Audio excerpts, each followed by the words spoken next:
Hello friends, आज हम लोग इस वीडियो में बात करने वाले हैं क्वेरी पैकेट्स के बारे में बात करेंगे, रिप्लाई पैकेट के बारे में बात करेंगे, एक्नॉलेजमेंट्स के बारे में बात करेंगे। राइट, प्रीवियस वीडियो में हम लोगों ने जो डिस्कशन किया था वो ये किया था कि successor, feasible successor, FD, AD, RD and feasible conditions क्या होती हैं। राइट, इन सारी चीज़ों को मैंने प्रीवियस वीडियो में कंप्लीट किया था और यही सेम टोपोलॉजी है।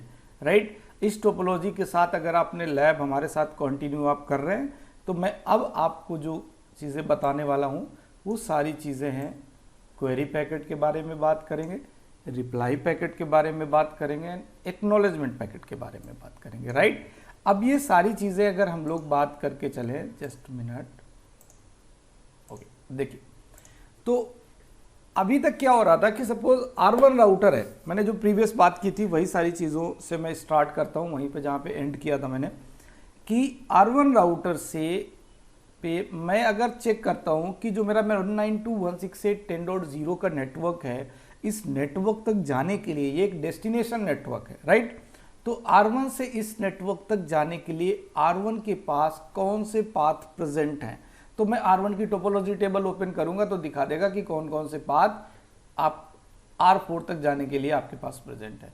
तो अभी मैंने प्रीवियस में देखा ही था कि अगर मैं जो जा सकता हूं वो वाया R5 जा सकता हूं, मीन्स जो ये पाथ है वो क्या है, सक्सेसर बना हुआ है। Right, successor means best path बना हुआ है। ओके, तो मैं अगेन R1 राउटर पे आपको टोपोलॉजी चेक कराता हूं। सो IPAIGRP टोपोलॉजी, थोड़ा सा चीज़ों को आप याद कर लें ध्यान से, जो प्रीवियस वीडियो में बात की थी। इधर देखिए ध्यान से, तो मैंने 192.168.10.0 तक जाने के लिए जो पाथ है वहाँ पे सिंगल पाथ है, एक ही सक्सेसर है और इसी की इन्फॉर्मेशन आपको राउटिंग टेबल में भी मिलेगी, क्योंकि बेस्ट पाथ की इन्फॉर्मेशन राउटिंग टेबल में कॉपी कर देता है। राइट, राउटिंग टेबल में भी देखिए आप इस पर वाया 4.2 और इधर भी जो आपका प्रेजेंट है सक्सेसर उसमें 4.2। ओके, तो ये क्लियर है कि आपका जो सक्सेसर है वो वाया 5 जो है वो अपडेट हो रहा है। अब जो मेन पॉइंट ये है वो ये है कि सक्सेसर नेटवर्क में है, लेकिन अगर सक्सेसर डाउन हो गया मींस आपका जो बेस्ट पाथ है डेस्टिनेशन तक जाने के लिए वो बेस्ट पाथ हो जाता है डाउन, मींस बेस्ट पाथ के थ्रू आप अपने डेस्टिनेशन पे नहीं पहुंच पाते। ओके, अगर आपके पास पाथ डाउन हो जाएगा तो R1 राउटर क्या करेगा, इस बात को समझते हैं। क्योंकि R1 राउटर का अगर सक्सेसर डाउन हुआ तो आपने इस R1 पे अगर चेक करें तो कोई फिजिबल सक्सेसर तो प्रेजेंट नहीं है, क्योंकि अगर फिजिबल सक्सेसर होता तो R1 क्या करता, इस पाथ की जगह फिजिबल सक्सेसर के थ्रू जो भी क्वेरी है, जो भी पैकेट्स की इंफॉर्मेशन है वो वाया फिजिबल सक्सेसर जो दूसरा पाथ था, बैकअप पाथ, उसके थ्रू डेस्टिनेशन तक पहुंच जाता। बट R1 के पास फिजिबल सक्सेसर भी नहीं है इस जगह, तो उस कंडीशन में R1 एक क्वेरी पैकेट भेजेगा। देखिए, जब आपके पास डेस्टिनेशन तक जाने के लिए जो रास्ता था वो रास्ता हो चुका है बंद, तो ऑब्वियस सी बात है कि आप अपने नेबर से, आपके जो भी कनेक्टेड राउटर्स हैं उनसे आप क्या करोगे, उससे आप क्वेरी करोगे कि मुझे 192.168.10.0 तक जाने के लिए क्या आप लोगों के पास कोई पॉसिबल पाथ है। तो उसके लिए जब आप क्वेरी करोगे तो क्वेरी आप मल्टी कॉस्ट करोगे। इससे एक ये होगा कि जब आप क्वेरी मल्टी कॉस्ट करोगे तो जितने भी राउटर्स R1 के नेबर होंगे उन सारे राउटर्स के पास ये क्वेरी पहुंच जाएगी कि 192.168.10.0 तक जाने के लिए अगर नेबर राउटर्स के पास पाथ होगा तो वो क्या करेंगे, रिप्लाई करेंगे। तो वो क्या करेंगे, रिप्लाई करेंगे, और रिप्लाई करने के बाद R1 राउटर फिर से उन नेटवर्क जो डेस्टिनेशन नेटवर्क है जाने के लिए R1 राउटर के पास पाथ को ऐड कर लेगा। R1 अपने टोपोलॉजी के अंदर उसकी इंफॉर्मेशन को ऐड करेगा, उसके बाद राउटिंग टेबल में उस पाथ को, जो बेस्ट पाथ होगा उसको राउटिंग टेबल में इंस्टॉल कर देगा। राइट, क्लियर हो गई बात। तो अब इस बात को ऐसे और समझते हैं, डीप में ये समझते हैं कि जब R1 ने मल्टी कॉस्ट किया तो R1 जब मल्टी कॉस्ट करेगा तब तक इस नेटवर्क तक जाने के लिए, डेस्टिनेशन तक जाने के लिए जो रूट है उनको एक्टिव स्टेट में रखेगा। किस स्टेट में रखेगा, देखिए दो स्टेट्स हैं, active state and passive state. आपको इतना समझना है, एक्टिव स्टेट का मतलब होता है अनरीचेबल, और पैसिव स्टेट का मतलब होता है रीचेबल। जब आप राउटर पे जाके चेक करेंगे, सो IPIS टोपोलॉजी चलाएंगे तो रूट में आपको दिखाता है, मैं आपको चेक करा रहा हूं, जस्ट मिनट। आप देखिए इधर क्या लिखा हुआ है, पी का मतलब है पैसिव, पी का मतलब है पैसिव, पैसिव स्टेट में अभी हैं हम, राइट। तो पैसिव स्टेट का मतलब है रीचेबल, इस पाथ के थ्रू हम रीचेबिलिटी प्रोवाइड करेंगे। बट एक्टिव स्टेट का मतलब होता है अनरीचेबल। ओके, एक्टिव स्टेट में राउटर उन्हीं रूट्स को रखेगा जिन रूट्स के लिए सक्सेसर एंड फिजिबल सक्सेसर दोनों ही प्रेजेंट नहीं है। जिस रूट्स के लिए सक्सेसर एंड फिजिबल सक्सेसर दोनों ही प्रेजेंट नहीं है, उन रूट्स को राउटर एक्टिव स्टेट में रखेगा, राइट। क्योंकि पैसिव स्टेट आपका क्या हो जाएगा, रीचेबल। जो अनरीचेबल स्टेट होता है वो एक्टिव होता है, मतलब एक्टिव में रीचेबिलिटी नहीं मिलेगी। ओके, तो एक्टिव एंड पैसिव स्टेट का मीनिंग आपको समझ में आ गया। इट मीन्स राउटर जब क्वेरी करेगा तो क्वेरी करने के बाद जैसे ही वो क्वेरी करेगा, क्वेरी करने पे उन जिस नेटवर्क्स की क्वेरी कर रहा है, क्वेरी में जो जिन नेटवर्क्स की इंफॉर्मेशन भेज रहा है, रिक्वेस्ट भेज रहा है कि आपके पास इनसे रिलेटेड कोई पाथ है, उसके उन रूट्स को अपनी राउटिंग टेबल में एक्टिव स्टेट में रखेगा, राइट। इट मीन्स अगर मैं सक्सेसर वाले पाथ को डाउन कर देता हूं, अगर मैं सक्सेसर वाले पाथ को डाउन करूंगा तो R1 क्वेरी भेजेगा, और क्वेरी भेजने के बाद R1 अपनी टोपोलॉजी टेबल में इस डेस्टिनेशन नेटवर्क के लिए एक्टिव स्टेट में उस रूट को कर देगा, राइट। तो फर्स्ट ऑफ ऑल मैं क्या करता हूं, क्योंकि मुझे आपको क्वेरी पैकेट चेक कराना है, रिप्लाई पैकेट चेक कराना है, क्वेरी जाएगा, रिप्लाई जाएगा, एक्नॉलेजमेंट आएगा, ये सारी चीजें होंगी। तो उसके लिए मैंने इस वाले पाथ को कैप्चर कर रखा है। R1 पे मैंने इथरनेट 0x0 पे कैप्चरिंग लगा रखी है, वो ये देखिए इथरनेट 0x0 पे कैप्चरिंग है।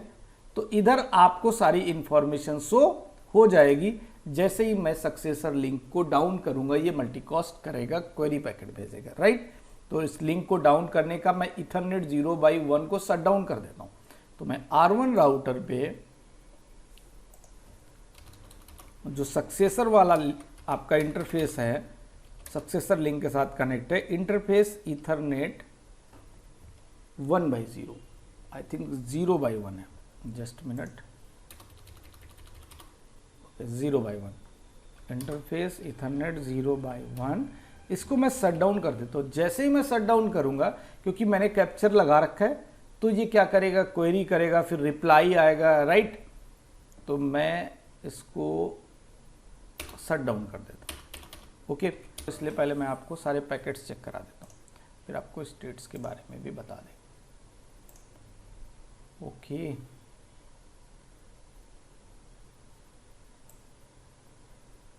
ये देखिए मैं आपको सारी इंफॉर्मेशन प्रॉपर चेक कराता हूँ।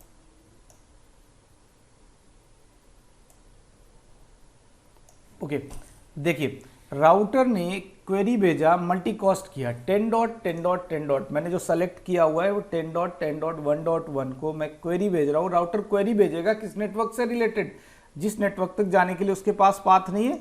राउटर ने क्लिक किया, राउटर ने देखिए 192.168.10.0, 4.0 एंड 5.0 जो कि इसके साथ डायरेक्टली कनेक्टेड नहीं है, उन सभी के लिए क्वेरी भेजी है, राइट।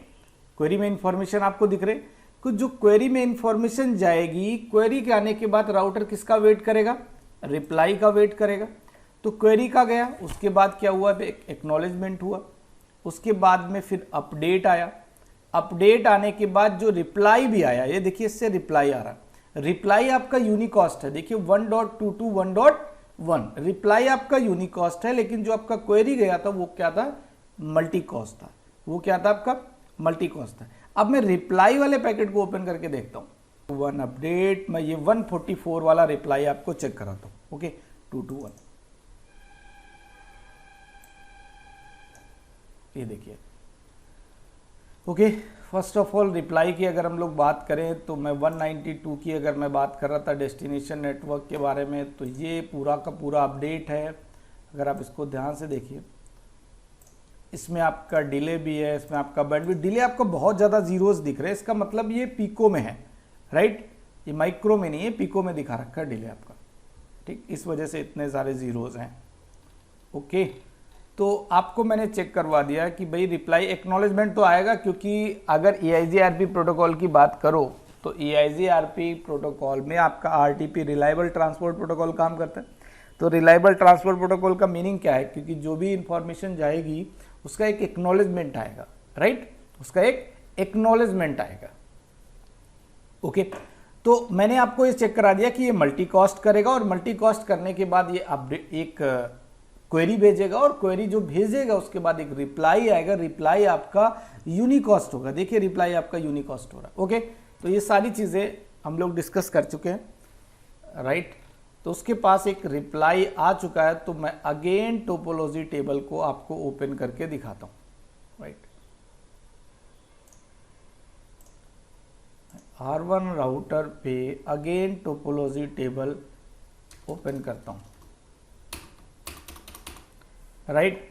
तो 192.168 के लिए अभी देखिए जो आपके पास सक्सेसर प्रेजेंट है वो 1.2 है। 192.1.2 मतलब 10.10.1.2 के थ्रू इंफॉर्मेशन आ रही है। तो अभी आपका 10.10.1.2 इसके थ्रू आपको यहाँ तक जाने का पाथ मिल गया है। मतलब R1 राउटर से आपको अगर 192.168.10.0 तक जाना है तो दूसरा जो भी पाथ है वो इस टोपोलॉजी टेबल में ऐड हो गया है 10.10.1.0, वही टोपोलॉजी और यही पाथ, क्योंकि ये सिंगल सक्सेसर है तो यही आपको राउटिंग टेबल में भी मिलेगा। सो IP राउट यही आपको राउटिंग टेबल में मिलेगा। ये देखिए 10.10.1.2 के थ्रू इंफॉर्मेशन आ रही है। ओके, बट आप इसकी इंफॉर्मेशन नहीं आएगी, मैंने इस पाथ के बारे में आपको बताया था, क्योंकि इस इधर डिले ज़्यादा इंक्रीज है तो R6 R1 को अपडेट नहीं भेज पाया, उससे पहले ही R1 से R6 के पास अपडेट आई हुई है। ओके, तो इस वजह से इस पाथ की इंफॉर्मेशन ऐड नहीं है, राइट। तो मैंने आपको ये चेक करा दिया, राइट। भाई मैं आपको एक पॉइंट और चेक कराना चाह रहा हूं। वो पॉइंट ये है कि मान लेते हैं कि suppose successor and feasible successor दोनों ही होते, right. Successor and feasible successor दोनों प्रेजेंट होते, तो तब क्या होता उस बात को समझते हैं।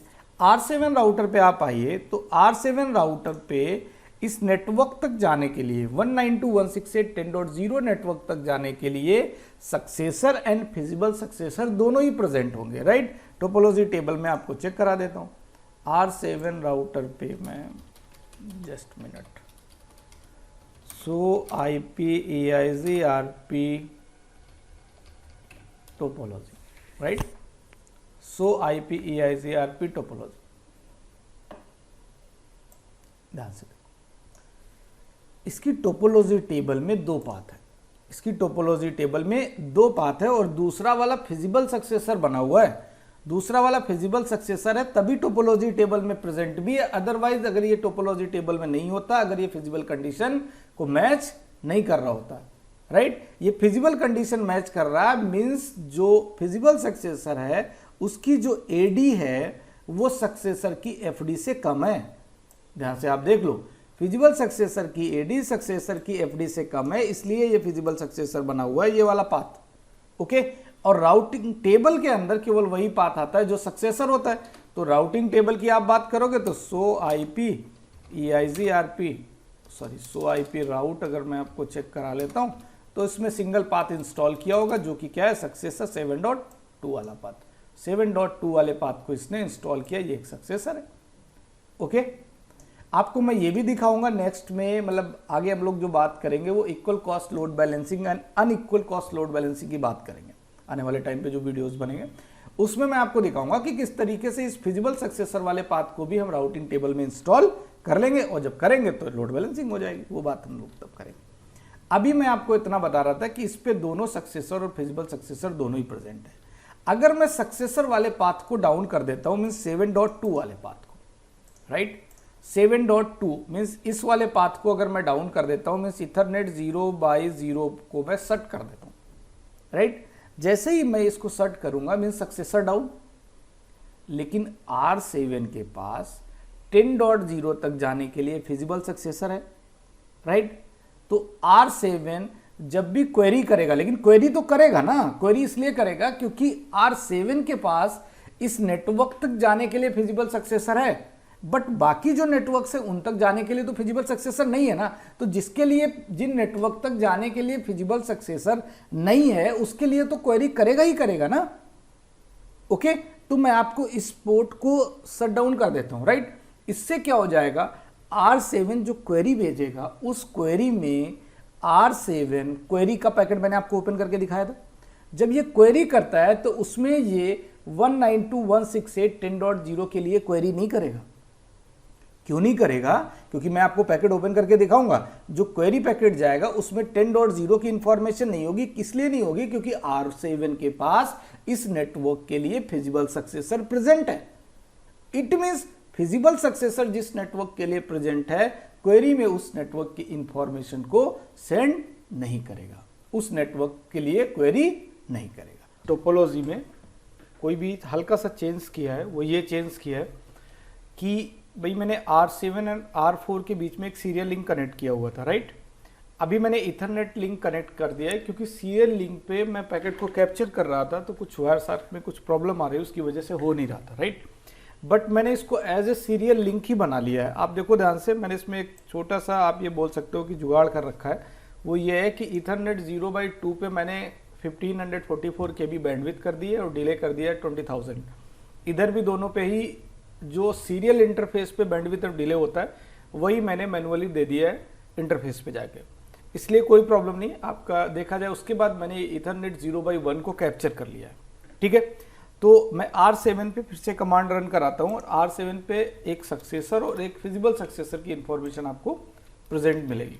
सिंपली मैंने केवल लिंक को हटाया है सीरियल, क्योंकि सीरियल लिंक पे कैप्चरिंग नहीं शो कर रहा था, ठीक है, उसका कुछ इशू आ रहा था। तो मैंने एक इथरनेट लिंक कनेक्ट कर लिया, बट उस इथरनेट लिंक पे मैंने बैंडविड्थ एंड डिले सेम जो सीरियल इंटरफेस पे बैंडविड्थ एंड डिले होता है वही कर दिया।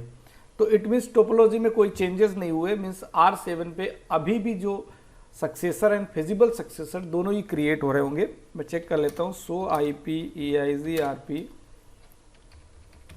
टोपोलॉजी की बात करते, देखिए R7 पे अभी भी एक सक्सेसर है और एक फिजिबल सक्सेसर है, राइट। और राउटिंग टेबल में अगर बात करें तो सक्सेसर आपका 7.2 है, राइट। 7.2 मीन्स R7 R6 के साथ कनेक्ट है। इट मीन्स जो 192.168.10.0 तक जा रहे हैं वो किसके थ्रू जा रहे हैं? R6 से अपडेट आ रहा है। मतलब R7 के पास जो 192.168.10.0 तक जाने के लिए बेस्ट पाथ है, वो बेस्ट पाथ वाया R6 है, राइट। आप इसको दूसरी कमांड से, वैसे तो सक्सेसर है आपको दिखा रहा है, अदरवाइज इसको ट्रेस रूट भी कर सकते हो। मीन्स R7 पे आप ट्रेस रूट कर लो, राइट। और ट्रेस रूट करने में आप 192.168.10.1 जो कि IP एड्रेस है, ठीक, उसको आप ट्रेस रूट कर लो।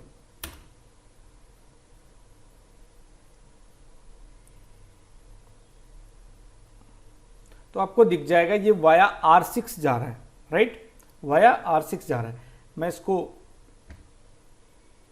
वेट कर लेते हैं, आपको फर्स्ट पैकेट तो मैं दिखा देता हूँ कि नेक्स्ट हॉप ये किसको ले रहा है। नेक्स्ट हॉप देखिए 7.2 ले रहा है, मीन्स वाया R6 जा रहा है। ओके, मैं इसको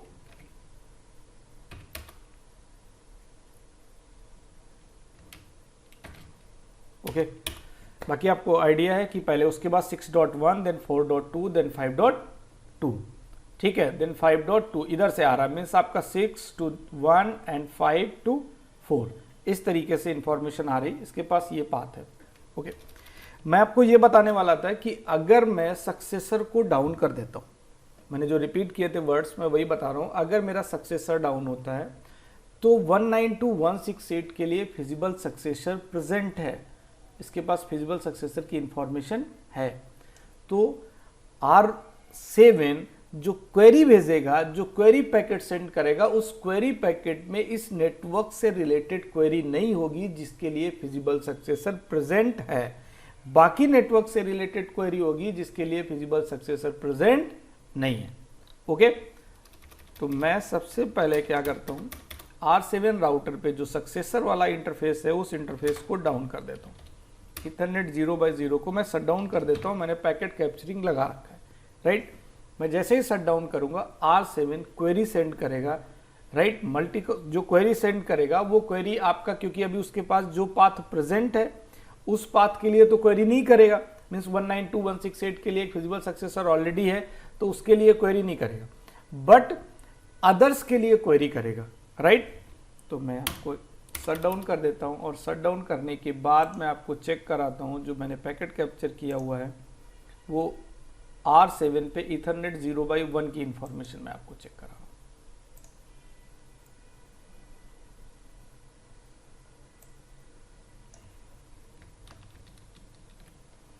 देखिए अभी जो 192.10.10.8.1 वो मल्टीकास्ट कर रहा है 10 डॉट पे, राइट।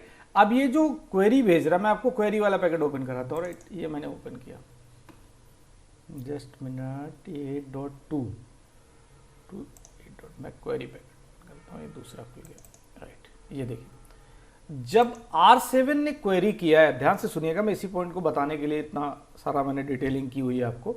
जब R7 ने क्वेरी किया तो उस क्वेरी में कहीं भी 192.168.10.0 नेटवर्क की इंफॉर्मेशन अटैच नहीं है, बिकॉज R7 के पास 192.168.10.0 के लिए फिजिबल सक्सेसर प्रेजेंट था।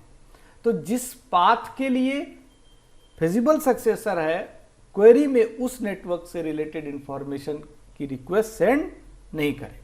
बस मुझे आपको इतने बताना था कि जो क्वेरी जाएगा R7 से, रिपीट कर रहा हूं, R7 से जो क्वेरी जा रहा है R4 के पास, उसमें इससे रिलेटेड इंफॉर्मेशन नहीं है। मतलब इससे क्या, उन सभी से रिलेटेड इंफॉर्मेशन नहीं है जिसके लिए फिजिबल सक्सेसर प्रेजेंट था R7 पे, राइट।